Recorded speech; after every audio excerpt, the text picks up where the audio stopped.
Here we go. Raiders is back. We're back after what feels like an extended leave.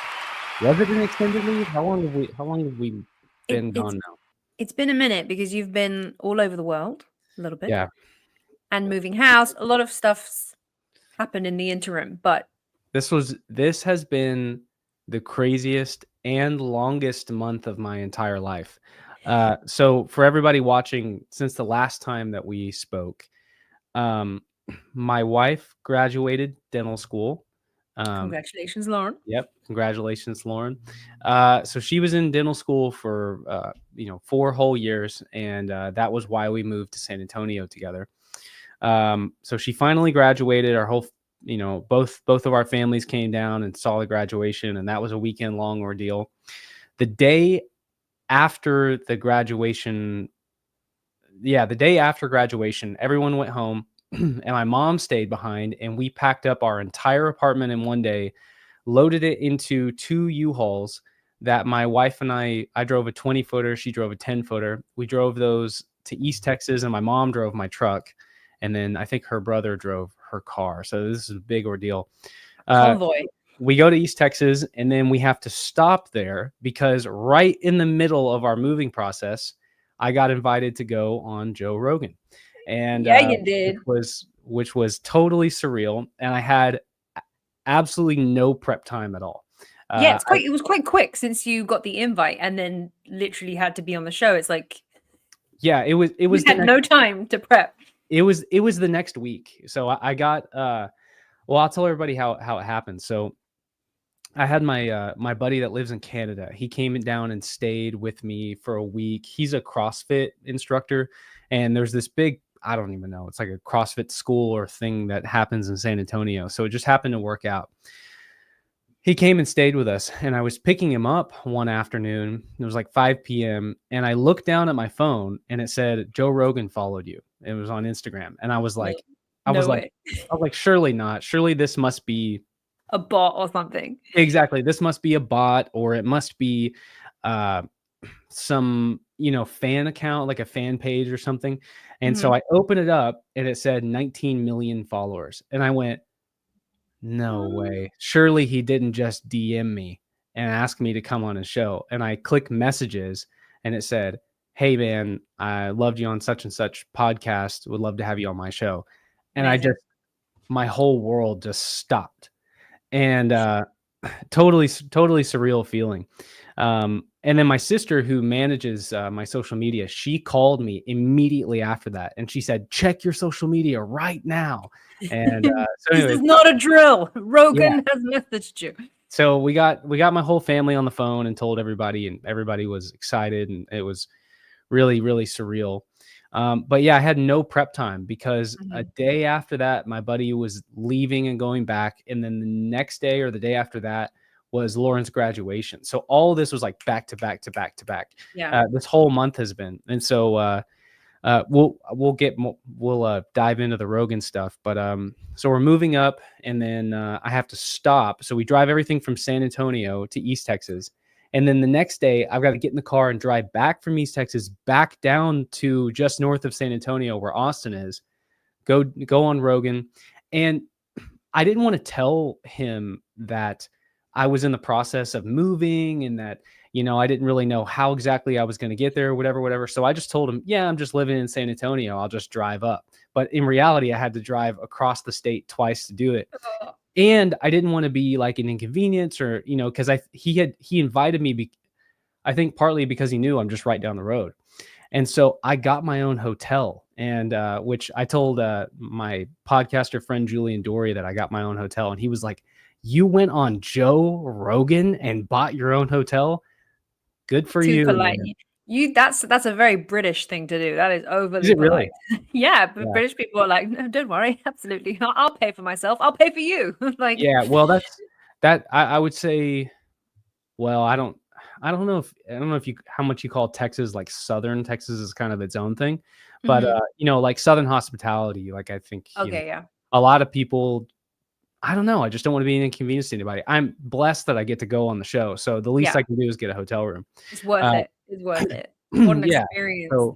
So yeah, got our own hotel room, did Rogan, walked out feeling like, I just couldn't believe it. And it was quick too. Like I show up, I'm there for about a couple minutes. I'm signing some stuff. He walks in, all business, like walks up, shakes my hand, gives me a hug, says, "How are you doing?" He's like, "Hey," he's like, "Lay your stuff over here. You need the bathroom." And then he's dealing with some business stuff, and he walks over to me. He's like, "All right, you ready? Let's go." So we walk in, sit down, starts. Done. There's no talking beforehand, not really. And Yeah. then once he starts filming, you're just going. And so we went for 3 hours, and then it was like, as soon as it was done, he was back to like businessman tornado mode. Didn't even see him again, and I was out. Yeah. Yeah. Well, I mean, I guess that's the formula because it's like get the gold on the camera, get the Mhm. intro, get the authentic introductions, get the authentic conversation. Yeah. It is a bit weird when you have a conversation and then you have like another fake. I can get his process, Yeah, but yeah. It was like he was actually meeting me on camera. yeah, Yeah. making it Yeah. really like for real. And do you get any breaks or does it all 3 hours straight? So I purposely did not drink that much water beforehand because it's like, the needing to pee usually sets in. So say if it's 3 hours, needing to pee Yeah, sets in around hour 2. yeah, And so I don't, you don't want to go into hour 2 like holding it. And then hmm you don't want to be like, "Hey, can we take a pee break?" Because you just killed all the momentum of the yeah, yeah. Because conversation. you get So you go on a journey. yeah, and so I purposely didn't drink that much before I went in so that I wouldn't have to. So no, we didn't take any breaks. We just went 3 hours straight.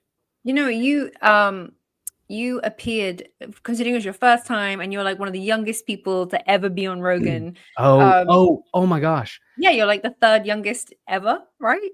Yeah, Or I something forgot about that. Yeah, I'm the third youngest person to ever go on Joe Rogan, ever, which is and crazy. it's just crazy. But you seemed so chill.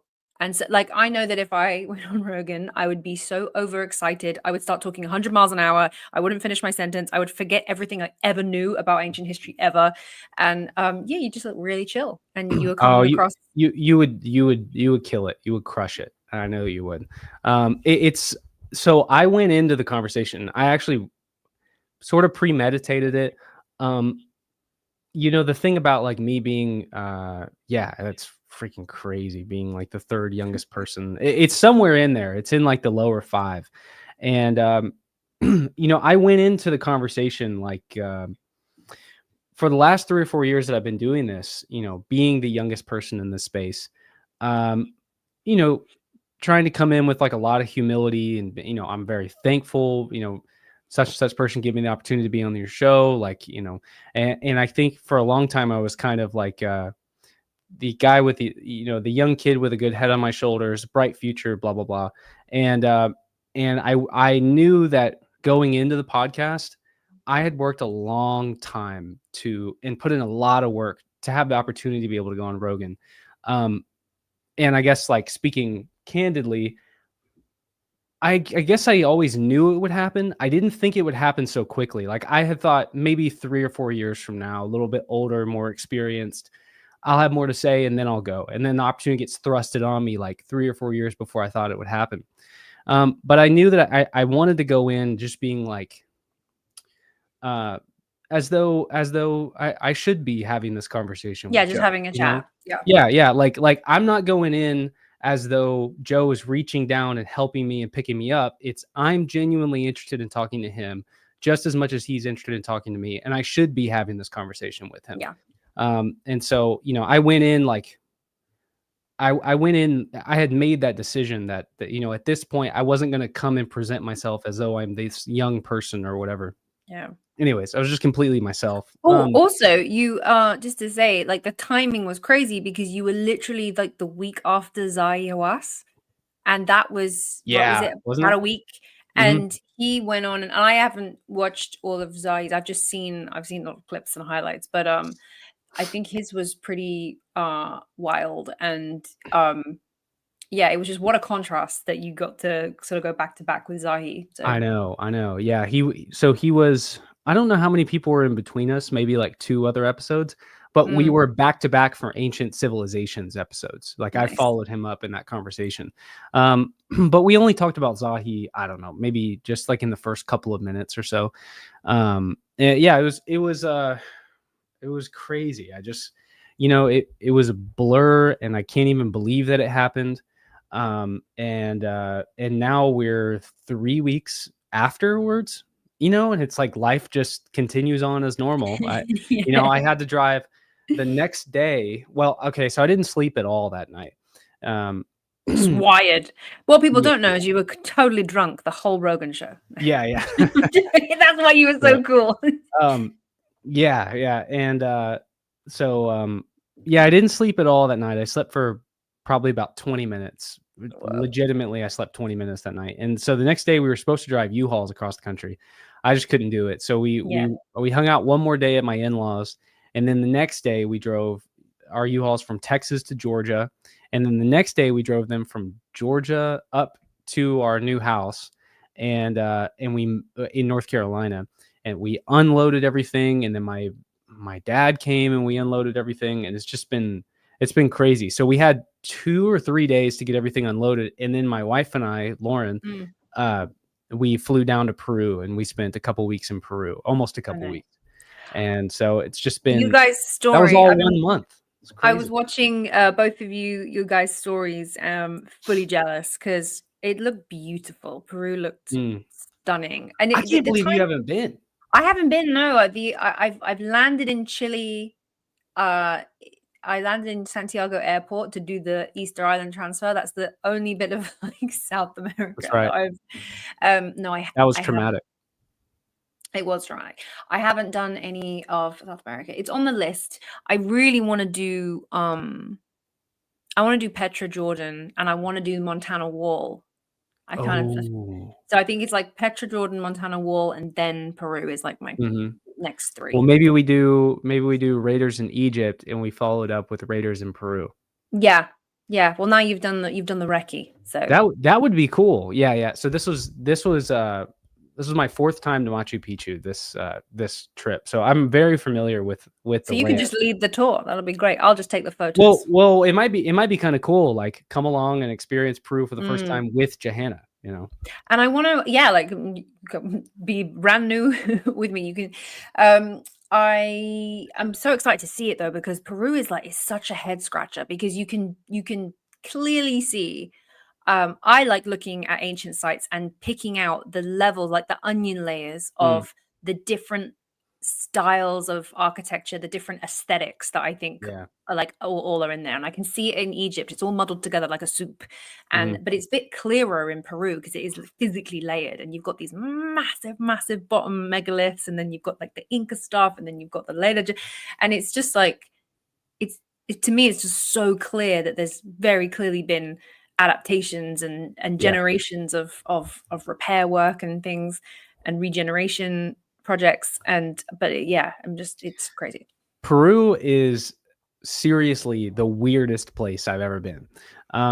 The more I think about it, the more I'm like, man, there's so much here to study. Like the diversity of the different things that you could go see in Peru. Like if we just throwing this out there, if we do a Raiders in Peru, which I think is a fairly high possibility.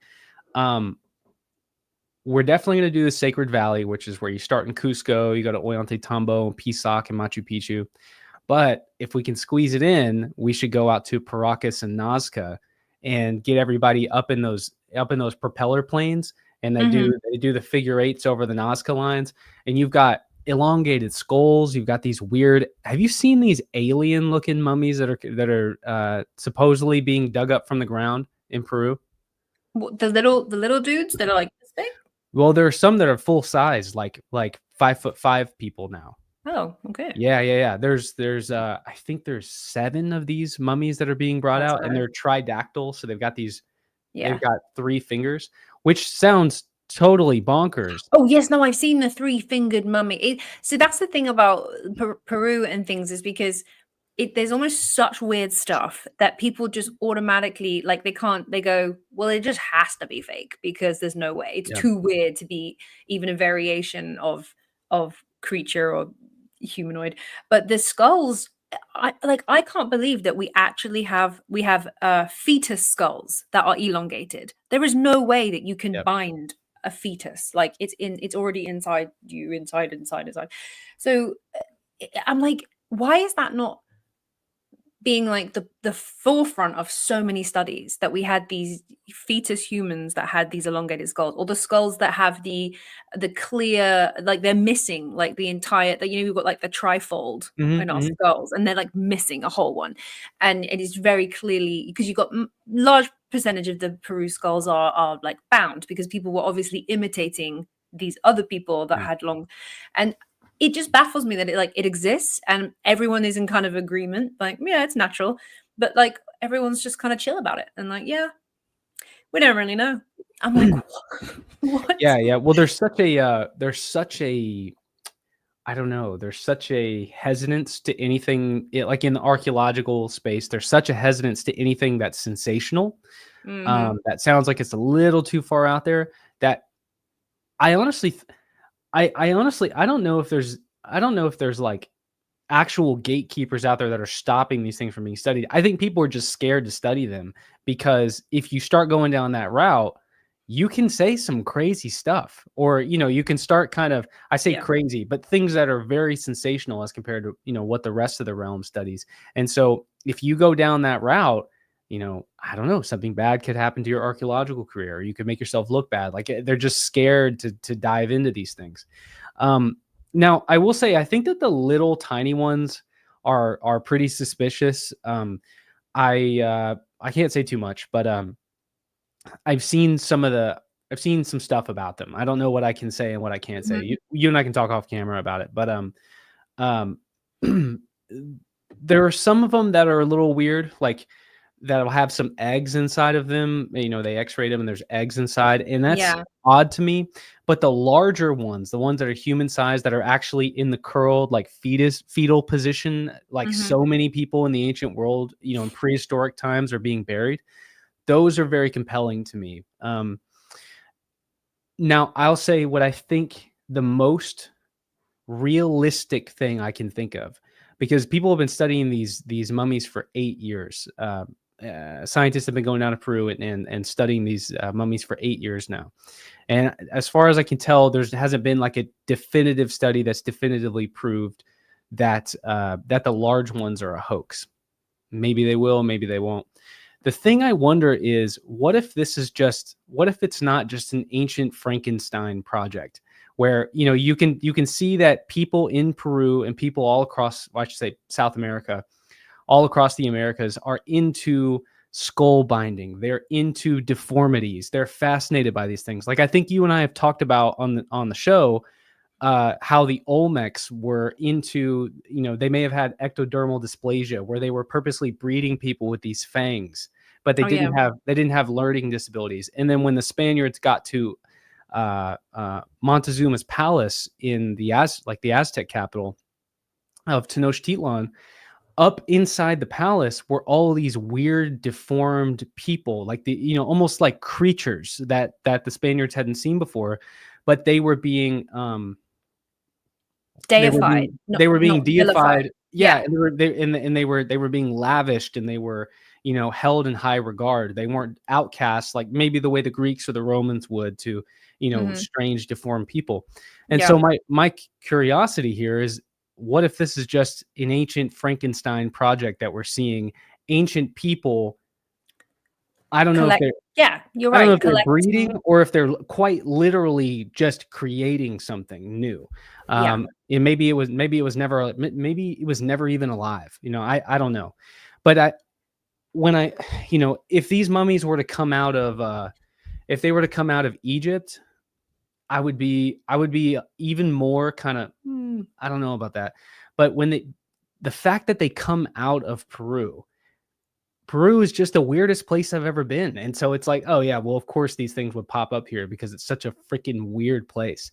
So one of the things I'm fascinated with, so like you and I were talking, no spoilers, but I know you're going down the Titanic rabbit holes right now. Yeah.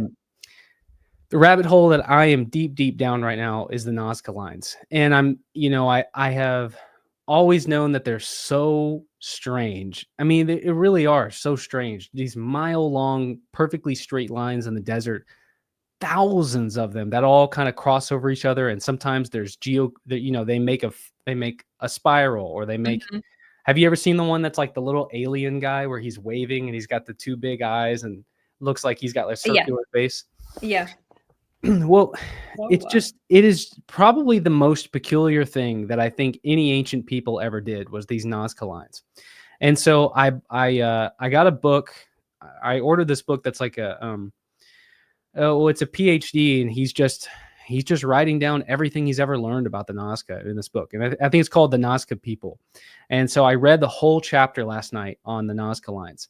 And by the end of the chapter, the total explanation is, and this isn't a knock on him. I think it's just so weird that we cannot explain this. Mhm. His final conclusion on the Nazca lines was that they must have been sacred processional lines that were walked. That you started at one end and you Mhm. walked down to the other end, You and there walk was the shape of a alien waving. exactly right. Like that was the thing is okay, maybe I understand it if they're all just straight lines and you're supposed to walk it, and maybe because he was talking about how some of them point towards water reservoirs, some of them point towards rivers, but they all kind of point in a bunch of different crazy directions. And he was like, No, they're designed to be seen from above. Like, they must be. because And how close can you get to them on the ground? What can you see from ground level? Or can you not go that close? you can Well, something just happened recently where they closed parts of it, but I've seen photos of Mm. people walking on the lines, and all it is like, okay, there's rocks everywhere, and it's just where the rocks are cleared and pushed away. So it's just a line in the ground, and the ground underneath it, it's like white sand.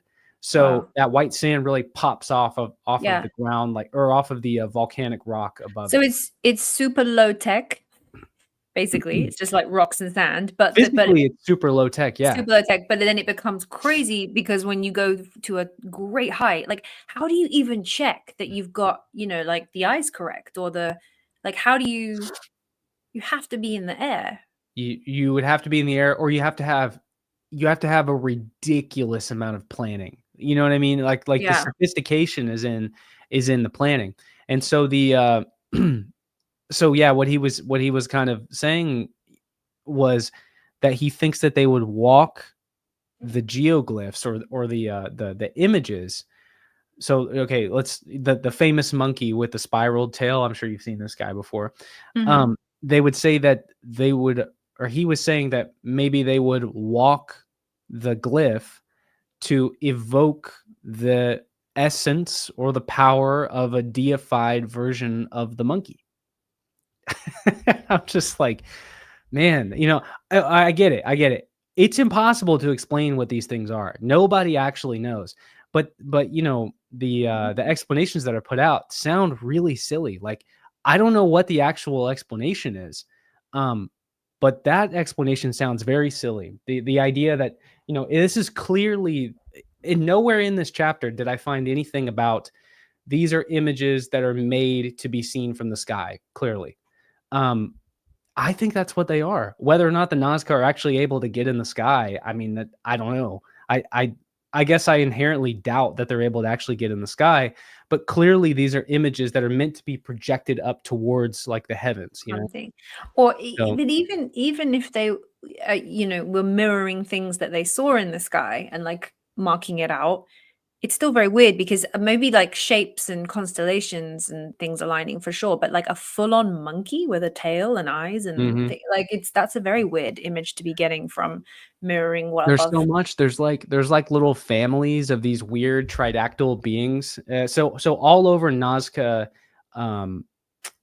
Nazca clothing, textiles, Mm, blankets, whatever. You can see these little tridactyl beings that all have three fingers, which is just interesting because that's these mummies have these three fingers, and but you can also see these glyphs in the mountainsides out in Nazca, and there's like little families of these tridactyl beings carved into the mountainside, so it's not all just flat.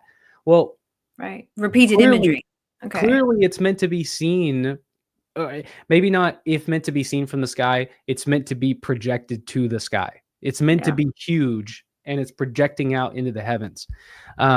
So I don't know. I just find I'm just deep down the rabbit hole of Peru right now, and Oh, there's so Nazca. much out there that Yeah. needs to be studied. And I think that, you know, looking for evidence of an ancient lost civilization, like South America is just there. It's ripe for the Layered. picking. There's so much there. So, question, was it very busy? Was it like Egypt level busy, or was it a little bit Oh more, heck no. No, no, no, no, no, no. more chill, more space to Trust ruminate? me, you you will love Peru. It's the experience of being there as compared to Egypt, far superior. Far superior. You know, Okay. like okay, of the things I love about Peru, I would actually lower the archaeological sites down. That's how much I like this place. The let's just say the scenic views and the weather is immaculate. You're standing up there in the mountains, crisp, cold air. Takes a bit to adjust to the elevation, like a day or so. Um, and it's just beautiful. And the people are so nice. Here's something that I realized while I was there. Mm. You've traveled quite a bit, and when you meet people, they're meeting a tourist, they put on a nice face, they're being really, really polite to you, and you're like, oh wow, these people are so nice. And then you walk around their country, and all of their domestic, like, street animals are skittish and starving and scared of you. And so many of the dogs, like, whether it's in Egypt or it's Cambodia or wherever I've been, Mm. the dogs have never experienced somebody loving on them before. They've never experienced, like, being held and being petted. Yeah. Um, all the street animals are scared of you, and you kind of like get the sense, I wonder what happens when a tourist isn't around. How are these people actually behaving? It can be the same way in Mexico. All of the Maya people love their dogs. You go to like a Maya home, and it's just a big, like, oval hut, but there's Mhm. 20 dogs, and all the dogs sleep inside the hut on the floor, and they're all well fed.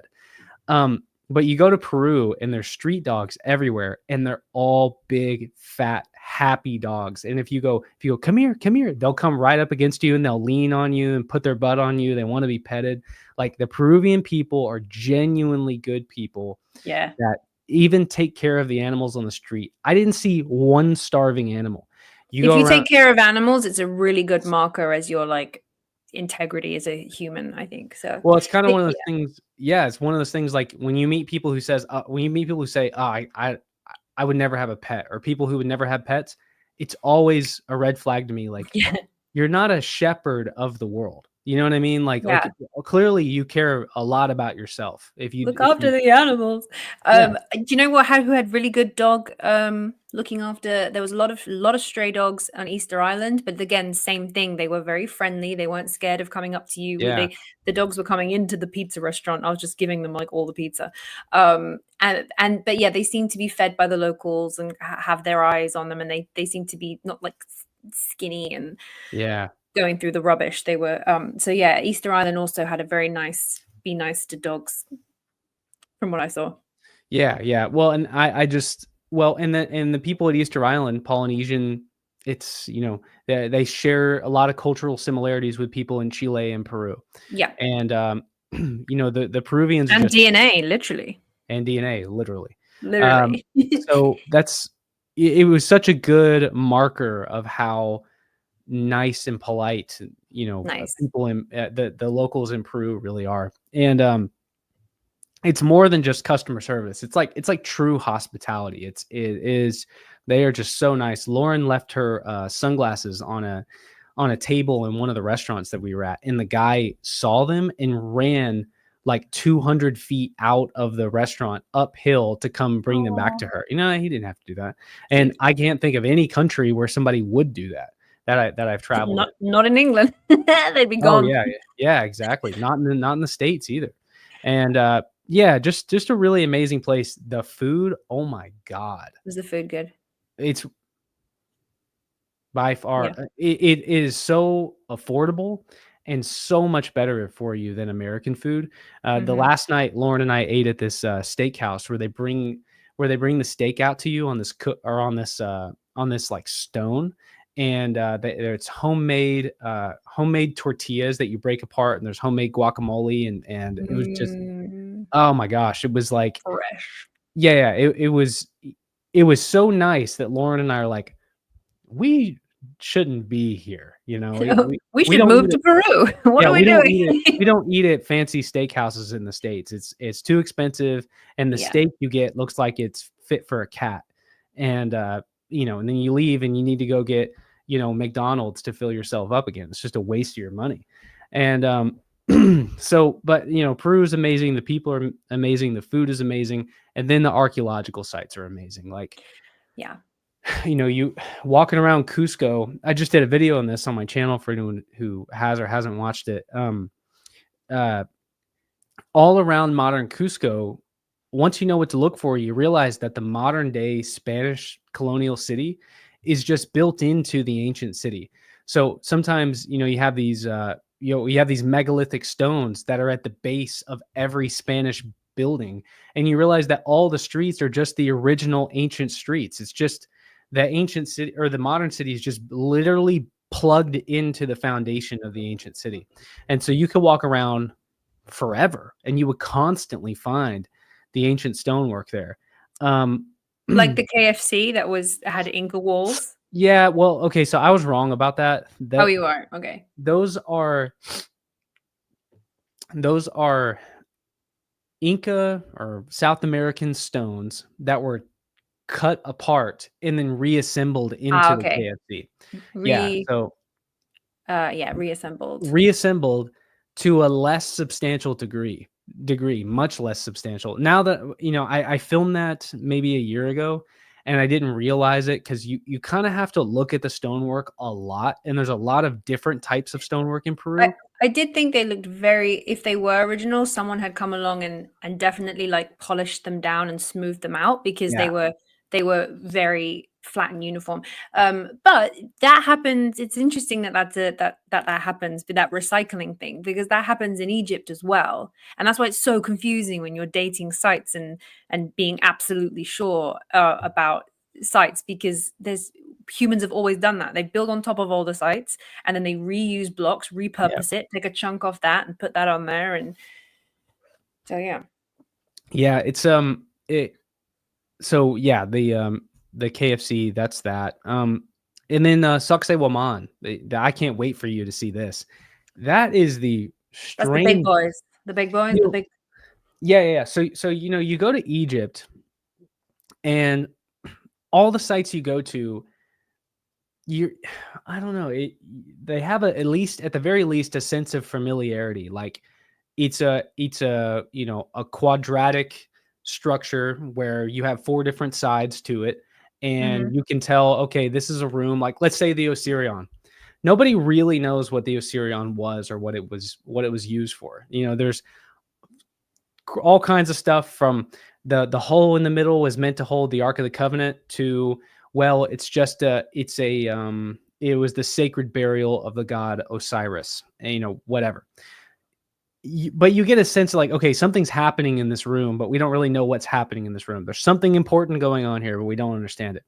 At Sacsayhuamán, there's literally nothing familiar about that site at all.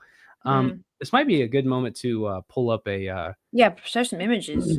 show some images here. Is that Um, is would you say Sacsayhuaman is that your kind of favorite mystery site? The mm, biggest sort of head scratch, like, what is this? yeah, it's definitely the weirdest site that you'll see in Peru, but not even close to my favorite, I would say. Okay, all right, Um, save that one then. But let's have a look at all right, so the let's Sacsay wall. screen. All right. Let's have a look here. Can you Oh, see yeah. now? Yeah, yeah, yeah. Gosh, people are So, so tiny. oh yeah, it's amazing. So this is only about half the wall that you're seeing here. Mhm. Um, and only one small piece of the total archaeological site. Um, so you have these right angles that kind of jut out on Mhm. the Mhm. top and then on the bottom. Now, when the Spaniards arrived, I forget which emperor it was. I don't think it was Atahualpa. It may have been Atahualpa's half brother, but they chased one of the emperors in the Inca army up on top of this hill. And before the emperor could be captured and killed, he threw himself off the top of it and killed himself. Maybe on the backside or maybe over one of these walls here. Although I don't know how easily you would die if you jumped over. I know, I was like, "That I looks think more painful than deathly," but, yeah, exactly. I think you would survive, but you your went life head may first. yeah, your life may never be the same after you've thrown yourself over. Um, but so they refer to this as a fortress. They say that Sacsayhuamán, this was a military fortress, where the entire city could flee up to the top of it and, okay, so, like, you could flee up above this wall right here, and you Mhm. could have a last stand in case Cusco was ever invaded by other Peruvians. I guess it doesn't sound like a crazy explanation, but it's I feel like there are so many other things that they could have done other than make this gigantic wall with some of the largest man-made stones in the entire world and go to Yeah. the length that they did. You could have okay, so like the fortress at Ollantaytambo, which we could talk about today or another time, they just took this really steep side of the mountain and they just cut away one part of the mountain and made a staircase that goes up. So it's like impossible to penetrate. Like you would Mhm. have done something that's a really narrow area that's impossible to penetrate rather than this vast open area that you have to make these giant walls around. And these walls don't really look like they're something that you couldn't get over if you were absolutely determined to do that. Um, Do so you I think if this was a fortress for, for, like, security, is that why they did such big stones at the bottom? Because the little stones, you can grapple in, and mhm, you could kind of, if you were gonna climb and go over a wall, it makes more sense in my mind. It's like it's harder to try and get any kind of grip or anything, and the stone is too hard to just wedge in. You'd have to wedge in between stones. So it makes sense from a defense point of view that your bottom line is like yeah. massive. Yeah. Well, I agree with that. I guess the only thing is the fortress at Ollantaytambo. Like when you look at it, it's very clearly a fortress. It's this tiny little narrow staircase that Hmm. goes up into the side of a mountain, and there's a building up there on top of it, or a couple large buildings, and that's it. But here you have this vast open area and I just don't know. I just don't know if I'm convinced by the fortress argument. I get why people say it, and I get that it was used as a fortress on its last day. Um, but there's just so much at Sacsayhuaman that's so strange. Okay, And traditionally, sorry, traditionally, I mean, like when I mean traditionally, I mean, like academically, they are saying that this is all Inca, right? oh yeah, 100%. I mean, Like, right? Okay. yeah, yeah, yeah. Well, okay, so maybe Hmm. that's not entirely true. When you This was the first time that I had heard. So when you're in Peru, with you travel around at least a lot of times with a Peruvian tour guide or an archaeologist who's also, a licensed tour guide to take you around. Um, and so you can ask them lots of different questions. And so some are better than others, some are more knowledgeable than others. And so we had a really great archaeologist that we were with. Her name was Esther, and I asked her, I said, are the Inca the first people to inhabit Cusco, or how old is it? And she goes, oh no, no, no, no, no. She's like, we have evidence right here. We were standing in the middle of the Coricancha, which is the temple to the sun god, like right in the middle of Cusco. And Hmm. she was like, right below our feet, there's evidence that goes back over 10,000 years of habitation right here in Cusco. And I was like, oh, okay. So where did the Inca come from? And she was like, well, we don't really know exactly where the Inca came from. They arrived in Cusco sometime within the last couple thousand years, and then they they made this their home. They conquered the people who were here. And she was like, but right here at the Coricancha, this was a site going back 10,000 years. And I was like, wow, really? And, blew my mind. And so, but as far as the evidence of what we have, like, there's just, well, you have to think like how much evidence survives colonialism? Like almost none of ancient Cusco survived the Spanish coming and tearing Bloody everything apart. Spanish coming in, messing it all up for us. Yeah, so we have very, very little evidence of a lot of stuff in Peru. Like a lot of cultures are just completely erased. Yeah. When you think about the Inca, when you think about the Maya, you imagine someday I'll have to bring you down to Mexico and we can go through the Maya world because it's fascinating. But you have these stelae, kind of like you do in Peru, but they're made out of limestone. And you see these figures of these strong warrior god kings. You get this iconic imagery. In the Olmec world, you have the iconic imagery of either the colossal heads or the were-jaguars. In Egypt, we all know what the iconic imagery is in Egypt. It's the stone, pharaonic sarcophagi or the pharaonic statues. You have this image of who the people are that were living there. In the Inca world, we have no image of who these people were because all of their iconography was hammered into plates of gold, and all of it was sent back to Spain. All of it was sent back to Spain. And so, the entire identity of who the Inca people were and all the things that were important to them are just gone. And it's like that across so much of South America. And so when you're looking for evidence for a lost civilization or evidence of a civilization that had been there since before the Inca, well, man, you're getting down to like, really thin pieces of evidence that haven't been tampered with. And that's kind of the thing at Machu Picchu. We know that there were people living at Machu Picchu thousands of years before the Inca were ever there. They found a little bit of evidence for it. There's actually cave art that goes back over, it's like 10,000 BC. It's either 10,000 years ago or it's 10,000 BC. There are caves at Machu Picchu up on top of the mountain. So not the photo that you see, like the photo that you see where there's the, let's go over a minute. Get Machu Picchu up. All right.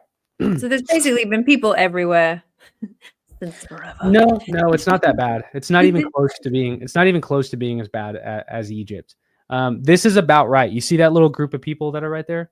No. Oh yeah. Oh yes, they're tiny. That's about what it's like. And look at the giant stones behind them too.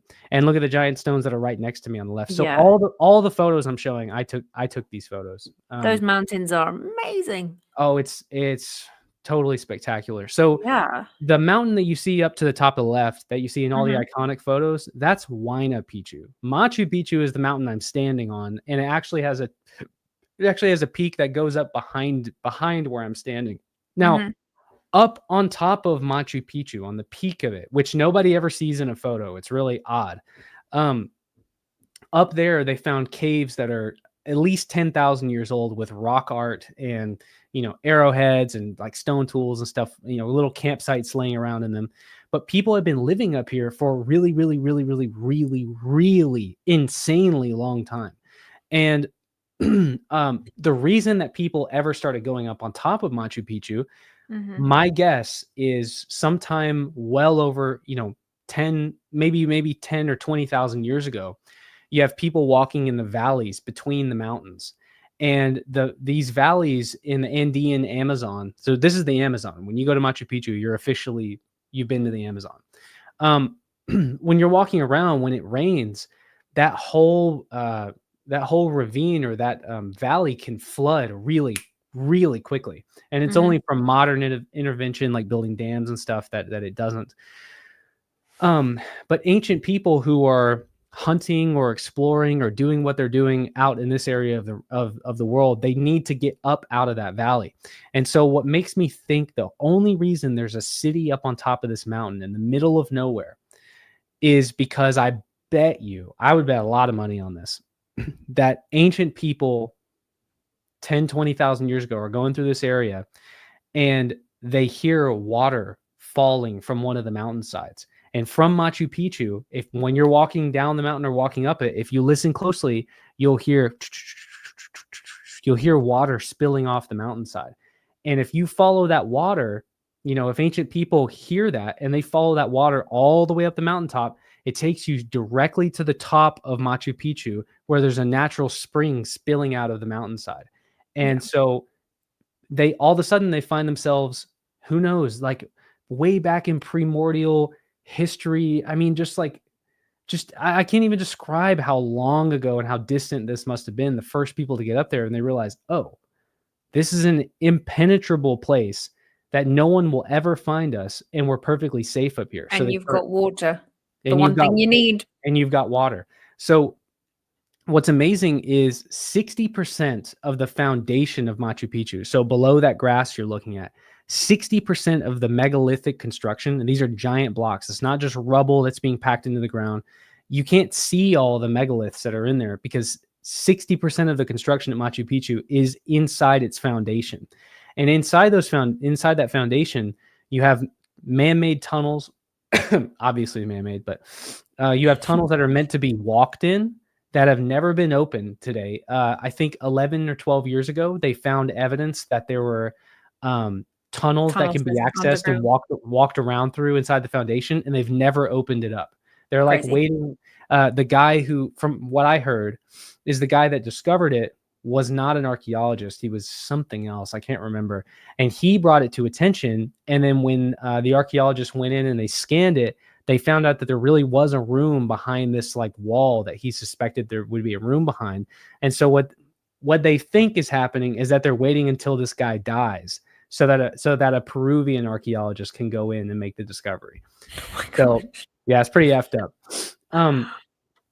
So anyways, the other tunnels, actually the vast majority of the tunnels that are beneath Machu Picchu are about this big, and they're water canals, they're aqueducts. And so they changed the direction of the spring spilling off the top of the mountain to actually go back towards where they built the city.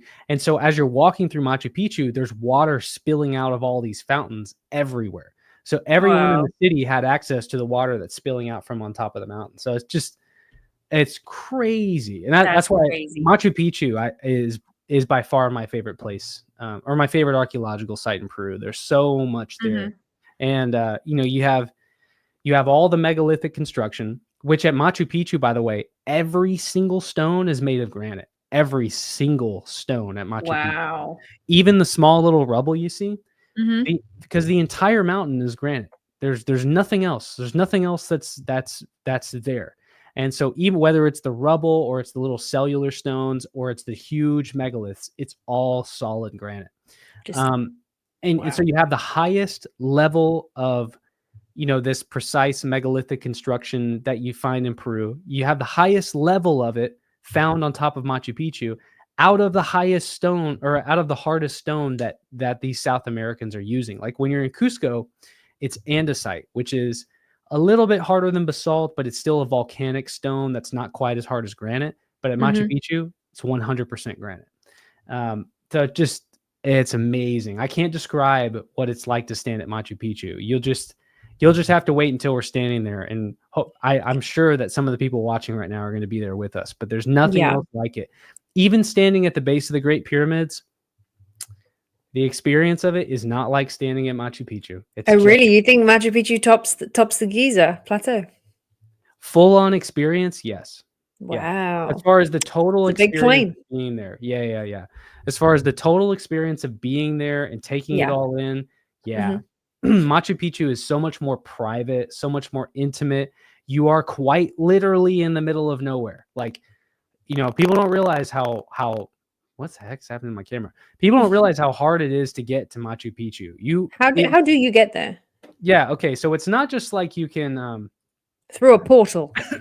Basically. It's not just like you can hop on I can't just all right. So I'm in the US. If I wanted to go to Belize, that's no problem. If I wanted to go see Chichen Itza, no problem. I can be in Merida in 6 hours, and 1 hour after that, I could be at Chichen Itza. No big deal. If I wanted to go to Teotihuacan, I could take one flight from Charlotte to Mexico City and an hour later be at Teotihuacan. If I wanted to go to Egypt, I got to take a flight from Charlotte to New York. I could go from New York straight to Cairo. An hour later, I could be at the pyramids. To get to Machu Picchu, I would have to go from Charlotte to Miami to Lima, Peru, then to Cusco. So, we're already like almost a day's worth of traveling there. Then you get to Cusco. Then you got to take almost a 3-hour ride out to a little place called through Urubamba. Like, so you descend down, like while you're driving, you'll do these switchbacks, and you're descending down like this 2,000-foot cliff to get inside the sacred valley. And it's these two mountainsides that open up, and you're just all of a sudden you're inside this sacred valley. And so you're in this town called Urubamba, and you go through Urubamba for another hour or so, driving between these huge mountainsides and the terraces, these ancient farms, from the ground all the way up to the sky, from one mountainside all the way to the other, line this entire valley. And so you go for, you're driving for another hour, you end up at Ollantaytambo. At Ollantaytambo, you get on a train, and then you take that train for about 2 hours all the way out to Aguas Calientes, which is this small town that's at the bottom of the mountain at Machu Picchu. Then you get there, and you can either walk up the entire mountain of Machu Picchu, or you can take this bus that goes up like 4,000 feet on these switchbacks. And then you're at Machu Picchu. So and then you get a donkey, and then you yeah. So I get really badly travel sick now. It's just something that's happened to me as I'm getting older, and I get travel sick in a car if I'm not driving, and I get travel sick on an airplane. So this is going to be fun to get all the way out to Machu Picchu. Yeah. Well, it helps to be medicated while you're doing it. Like, oh yeah, you'll have to I'll just pay someone to knock me out and drag me up. Yeah, Peru can be tough on your body. Like, so Lauren and I did our last day in Machu Picchu. You need to do like 2 days in case you get rained on, and you want to spend 2 days at Machu Picchu anyways. So we hiked up Huayna Picchu, which is the peak up behind Machu Picchu, and then we hiked all the way back down into the city, and then we hiked from the city down the entire mountainside, which is, 3,000 feet down. And then we walked for maybe an hour to get back to the town that's nearby. Well, when you're up in Machu Picchu, there's no bathrooms. So if you have to pee, you have to leave the park and come back. And so we purposely were a little bit dehydrated so we wouldn't have to use the bathroom. Worst mistake ever. The next day I was completely wiped out. Like, yeah, you need that hydration when you're up at that elevation to keep your body like fueled. And so it destroyed me, and it ruined my sinuses. Like, I got all dried up and I couldn't breathe, and I'm still dealing with it right now. That's why I'm a little nasally and kind of. So you gotta stay hydrated, folks, and you gotta be prepared to take 99 hours of buses and planes, but it's worth it. Oh my gosh! When Can you imagine what your journey out there is going to be like? Oh no, don't. I already don't. I haven't got on a plane since Easter Island. I've been traumatized. You've already experienced it, but it was worse doing that. So I guess you saved yourself a little bit of time. It's not as hard to get to Cusco as it is to Easter Island. Yeah, I think I could probably get to Cusco, but then but it'll be worth it for the How do you do with high elevation? Have you ever been somewhere with really high elevation? No, we don't have like super high elevation in England that I've been to. What is it? What is the elevation in London?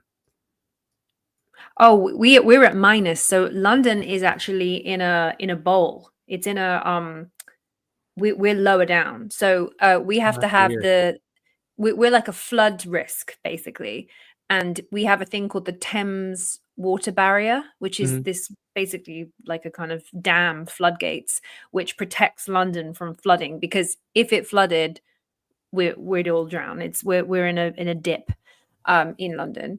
You get some high points in London, but then the high points are basically sea level, ground level. So Yeah, it was not very high here. We have high. We have like if you go up to Scotland and Wales, yeah, you can have pretty high, but nothing that you would need help with. Or I've climbed some Yeah, mountains in England, but I don't know. I don't know what happens to me when I go to high elevation.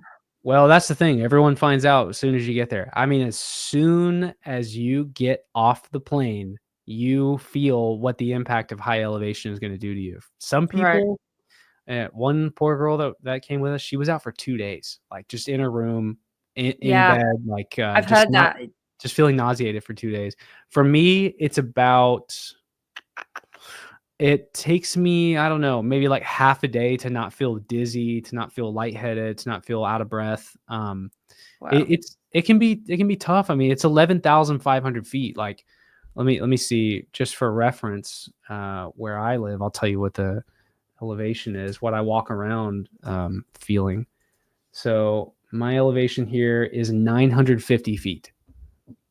Whoa, so So you're going up to 11,000. 11,500. Yeah. So, yeah, It affects huge elevation change. pretty differently, and I think, yeah, everyone's going to have their own physical fitness and their own age, and yeah, I've had very, very different. Some people are going, "Oh, it was fine." Other people saying, "I have to have medication and I have to do it a few days before I arrive to get your body Mm, prepped." yeah, So, yeah. I would Well, err on the side of caution if you're gonna go yeah, for yeah, the first yeah. time. Well, in a couple years before we do Raiders in Egypt, we'll have a whole episode where we just prep everybody on The going prepping to. episode. Yeah, yeah, Yeah. yeah. People need to prep for Egypt as well. I warn everybody that goes there, and I'm like, Egypt, it's not like the Nile cruise. It's not that it's Egypt can be luxury, but if you're going to like kind of treasure hunt and ancient history hunt like we do, you're getting up early every day. It's Mhm. like temple, next Yeah. temple, sandstorm, and it's everybody gets ill. The stamina you need for it, yeah, is insane. So Lauren didn't realize, when she travels with her family, Mm. so in a couple weeks we're going to go to Cabo, and this is going to be my first trip in, I don't know, 15 years where I'm just relaxing on the trip. You're not gonna know what to do. I'm not gonna know what to do. I've never been. I don't think I've ever been on a vacation where I'm just there to relax. Like every time I go somewhere, it's not necessarily that I'm. When you're doing tours, you're working. Like that it's Yeah. work. You're making sure that you spend time with everybody and you're there to be totally present with each person who's talking to you. And it's a lot of work physically and mentally. And Lauren wasn't expecting it to be like that. There have been some times where what else she'll say? She'll say something. She's like, and you get to go off on your vacations. And I'm like, hold on. They're not You'll vacations. They're not vacations. Like I'm so happy to be there, but I am working while I'm Oh, there. yeah. It's hard work. And so she finally understood what it was like. And because we're even in Peru, there's so many, well, yeah, I mean, you're not getting up after 7 a.m. You're up at 6 a.m. every morning. Yeah. You're up If not, you're up at 5 or 4 a.m. every morning. And sometimes, oh, yeah. I think the earliest we get up was 4 a.m. And it's like that all the time, And the purpose of it is to maximize the most out of your day and make it feel like you've been there a really long time. And at the end of the tour, everyone was ready to go home. And that's yeah, kind of the way everyone's you want it to be. You don't want to leave. You don't want people to leave feeling like, oh, I wish I could stay longer. You want people feeling like, man, I feel like I've been here for forever. I'm ready to go home. Mhm. So it's a lot packed into 1 week. And when you're in Egypt, hey, sometimes it's 2.5 weeks straight. Yeah. There's no off days. So it's just wait. It's a bit like a kind of Squid Game scenario where a certain number of people start on the tour and always we have numbers dropping off all the way through. Just because people get ill, they get exhausted, they get injured. It's like, At the beginning of Raiders in Egypt, we should be like, everybody, look to the person to your right, look to the person to your left. There's a good likelihood that one of them won't be here at the end of the there. May the best man win, last one standing. Yeah. But yeah. No, you really got to prep when you go on these things. You got to drink a lot of water. If you need medication, you should take it beforehand. Like it's a full on, you're really out here doing it. And, you know, this isn't just a vacation. It's like a full on expedition adventure trip, you know? So, Very cool. yeah. Very, Yeah. very Well, cool. well, with that said, do we have any show updates for the folks watching at home? Well, we are, because you were recently on Rogan and it kicked our butts into organization, and we're getting our Spotify sorted. So I went through and we're uploading and organizing properly all of the Raiders of the Past podcasts, because we do it live on YouTube, and because we don't design the show, like we don't produce it for audio, really. It's a live YouTube thing, but I've been editing it down, cutting out some of the time sensitive stuff and just basically getting into all the juicy adventure stuff that we talk about and the mysteries.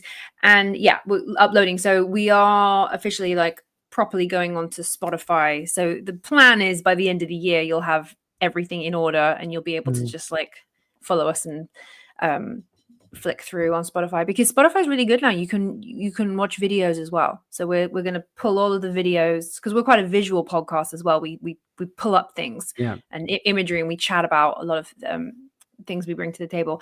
So yeah, we're going to be doing that, and yeah, just get the merch out there. Yeah, well, I started cracking down on the merch now that everything's kind of slowing down for this summer. I'm not going to be all over the place. And so I started working on designing some merch, getting this whole thing figuring out who we're going to work with. I got some really cool ideas. Johanna and I were both in agreement that we kind of like, what term did you use? Understated merch? Yeah, it's kind of what did I say? I like merch that it isn't so obvious and logoed, and it kind of has a duality to it. So like if you know, if you're in, you're in. If you know the joke, if you get the joke, then cool. If not, then it's also just a standalone cool t-shirt, hoodie, interesting design. So something that doubles up as a bit of both, something with a bit of fun. Just not just like our faces and names, something that's really fun. Yeah. I don't care, and Johanna's probably the same. I don't care for somebody to be walking around with my name on them. It's weird. Like, it's a bit cringy. It's not gonna have the podcast logo on it or anything like that. It's gonna be, if you saw someone wearing it and you're familiar with the show, you would know what you're looking at. Yeah. Otherwise, you would have no idea where this is coming from. It's just something literally cool. Designing it for the Raiders, for everyone out there who wants to be part of the team and part of the adventure, and it's like kind of our kit, and that'll be fun. Exactly. Other thing is, we got to start cracking down on getting our guests on the show. We have a few people waiting in the wings that want to come on, which I'm excited about. I won't name names yet, but we're definitely going to get that. And then Johanna and I, at some point, we got to get together and be like, okay, here's the show schedule, when we'll go on, and put it out there so that you guys will know when to expect us. This is not like a weekly thing. So we tend to do Mondays, and we tend to do, we just grab, at the moment it's been, there's been lots going on, but we tend to do Mondays live on YouTube. Yep. So yeah, I can't wait to finally start approaching this professionally now. We've been at it for just over a year. Oh, I'm going to miss you this weekend, by the way. We got Cosmic Summit coming up. I know. And I wanted to shout out Cosmic because I'm going to be, I have a wedding on Saturday, but either side of that, I'm going to be on the live stream, and I'll be like with everybody on the live stream. And just to remind everybody, if you can't go to Cosmic, you can go and get a live stream. I think it's like $50, but there's loads of promo code. Everyone's got a promo code for some money off, so it's even cheaper than that. And you get everything. You get the whole show downloadable. You can watch it live or download it, because I'm gonna watch the Saturday show later, and you get to download it, keep it forever. That's yours, and you get, I think, is it like 20 lectures? Yeah, 50 less than $50. So yeah, really, really cool.